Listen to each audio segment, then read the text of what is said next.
আসসালামু আলাইকুম। প্রত্যয়নপত্র ও প্রশংসাপত্রের মধ্যে পার্থক্য কী? প্রত্যয়নপত্র ও প্রশংসাপত্রের মধ্যে আসলে কোনো পার্থক্য আছে, নাকি দুইটা একই জিনিস? এই বিষয়টি অবশ্যই সকলেরই জানা উচিত। গুরুত্বপূর্ণ এই বিষয়টি নিয়েই আলোচনা করব আজকের ভিডিওতে। তাই সকলে অবশ্যই ভিডিওটি শেষ পর্যন্ত দেখার চেষ্টা করবেন। আর ভিডিওটি যদি গুরুত্বপূর্ণ মনে হয়, তাহলে ভবিষ্যতে এরকম ভিডিও আরও পেতে অবশ্যই চ্যানেলটি সাবস্ক্রাইব করে রাখুন। চলেন তাহলে মূল আলোচনায় যাওয়া যাক।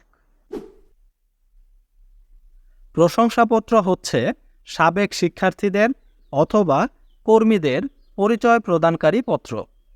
প্রশংসাপত্র বলতে বোঝায় কোনো প্রতিষ্ঠান অথবা সংগঠন থেকে গত হওয়ার পর সেই প্রতিষ্ঠান অথবা সংগঠনের প্রধান কর্তৃক ওই নির্দিষ্ট ব্যক্তির বিস্তারিত বিবরণ দেওয়া অথবা লিখিত প্রশংসা করা।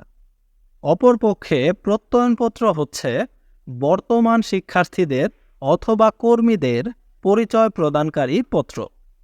প্রত্যয়নপত্র বলতে বুঝি কোনো ব্যক্তি কোনো প্রতিষ্ঠান বা সংগঠনে থাকাকালীন সেই প্রতিষ্ঠান অথবা সংগঠনের প্রধান কর্তৃক ওই নির্দিষ্ট ব্যক্তির বিস্তারিত বিবরণ দেওয়া।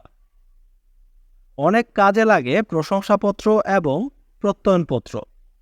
যেমন কলেজে নতুন ভর্তি হলে স্কুলের প্রশংসাপত্র লাগে।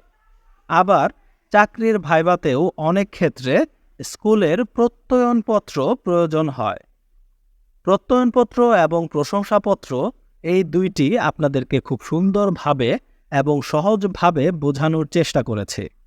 আশা করি বিষয়টি আমি আপনাদেরকে বোঝাতে পেরেছি। তারপরও যদি কেউ না বুঝে থাকেন তাহলে অবশ্যই কমেন্ট করবেন।